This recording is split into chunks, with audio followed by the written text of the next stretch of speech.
Castling is a special move that makes your king safer. You can tap and drag the king to g1, or you can tap the king and then tap the g1 square.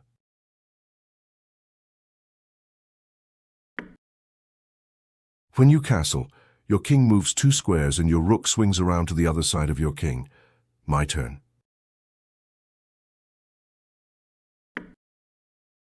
When castling, always move the king 2 spaces and the rook will move automatically. Now let's look at queenside castling. This time, move your king to c1.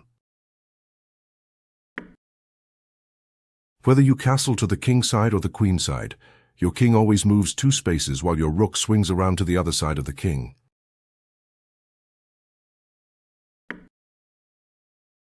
Castling is the only time in chess when you can move 2 pieces at once. Before you can castle, you must first move your pieces out of the way. This is called development. Develop your knight to f3. Good. Now you're ready to castle on the next turn. Now you can castle by moving your king to g1. That's it. At the beginning of your games, you want to develop your pieces and castle quickly. Let's look at another example. Here, it is your bishop that prevents you from castling. Move your bishop to b5. Now both your knight and bishop are developed, so that you can castle kingside on the next turn.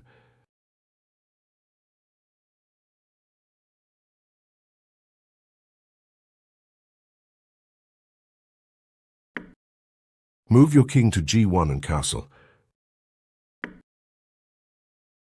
That's it. Now let's look at castling on the queenside in more detail. Now your queen is in the way. Gently move her to d2 to prepare to castle queenside. I need to develop my pieces in order to castle as well.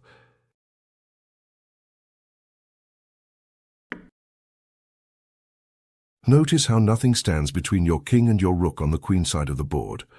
Now move your king to c1 to castle queenside. Now let's look at some examples of when you cannot castle. You cannot castle if your king is in check. Block the check from my bishop by moving your knight to c3. I suppose I should castle. Now you can castle kingside by moving your king to g1. You're learning quickly.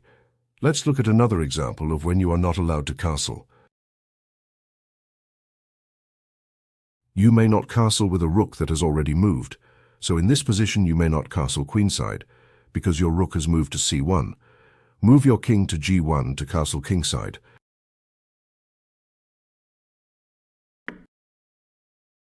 You must be very careful about moving your rooks early, because once a rook moves, you cannot castle with that rook for the rest of the game.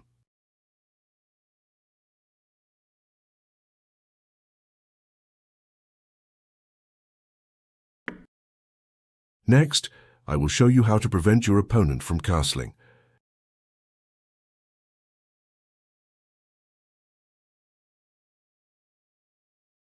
We already know that you cannot castle with a rook if it is moved. The same is true for the king. Check my king by moving your rook to e1. Check. Once my king moves, he will be unable to castle for the rest of the game. The king may not pass through check while castling. Move your bishop to the square h6 to keep my king in the center.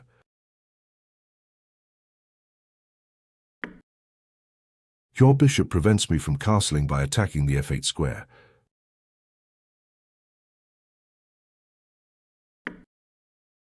Make your king safe and complete your development by castling.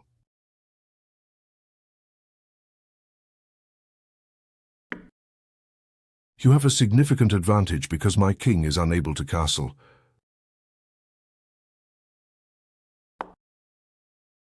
I've taken your bishop in the hopes of finally castling. Capture my bishop with your queen.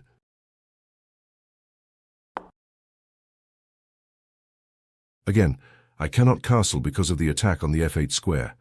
If I cannot castle soon, your small advantage will snowball into an avalanche of an attack.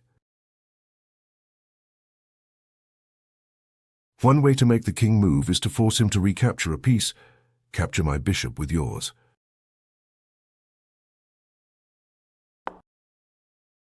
I must recapture if I don't want to lose material, but once my king moves, he will be unable to castle.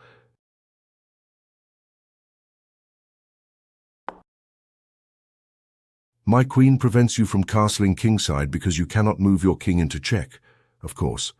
Luckily, you can castle in the other direction. Nicely done. Now you're ready for some practice on your own.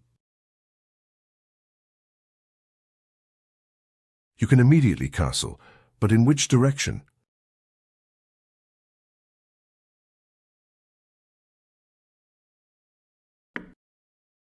That looks like a good move. I think I will follow suit.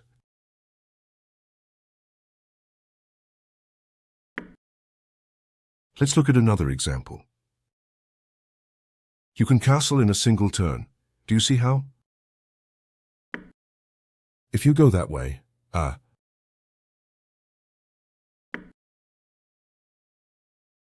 I will go this way. Opposite side castling sets the stage for an attacking game. What usually happens is that my pawns end up rushing towards your king's defenses, while your pawns push towards mine. You cannot castle because your king is in check. How can you resolve this?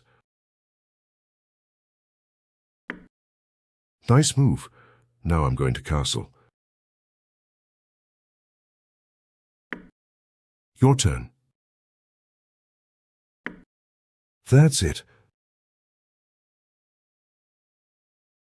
Again, your king is in check. Block the check so that you can castle your king.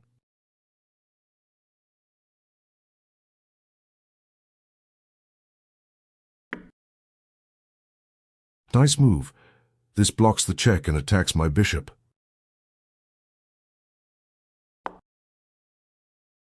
You still cannot castle because you are in check by my bishop. How should you recapture? Nice move. I suppose I should castle now. Your turn. A fine move. My rook prevents you from castling kingside, so your king will have to reside elsewhere. Any ideas? I can only castle queenside since my kingside rook has moved. Your turn. Nicely done. Let's look at another example. You cannot castle kingside because you have already moved that rook. So, what should you do instead? That's it.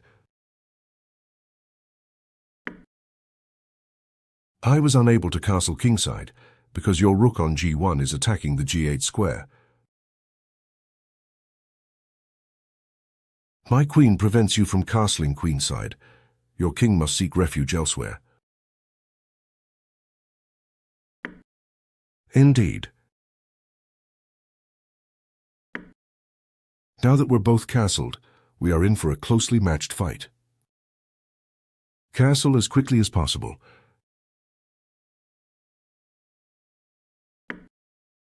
That's an excellent square for your knight. I'm ready to castle now. Are you? That's it. You're getting the hang of this. I have one final challenge for you. Do you see how to prevent me from castling?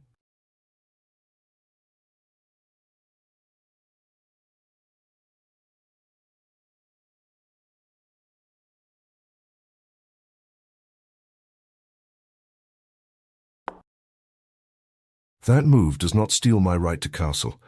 Try again and force my king to move. Do you see how to prevent me from castling?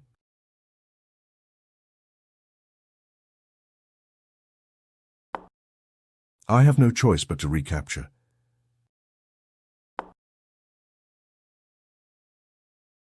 And now my king will be unable to castle for the remainder of the game. Do you see how to castle and check my king in a single turn? Before you do anything else, take a turn to castle your king. And now my king will be unable to castle for the remainder of the game. Do you see how to castle and check my king in a single turn? This doesn't check my king. Try again and castle in the other direction. And now my king will be unable to castle for the remainder of the game. Do you see how to castle and check my king in a single turn? After stealing my right to castle, you have safeguarded your own king and delivered check at once. Sometimes, you can castle to attack.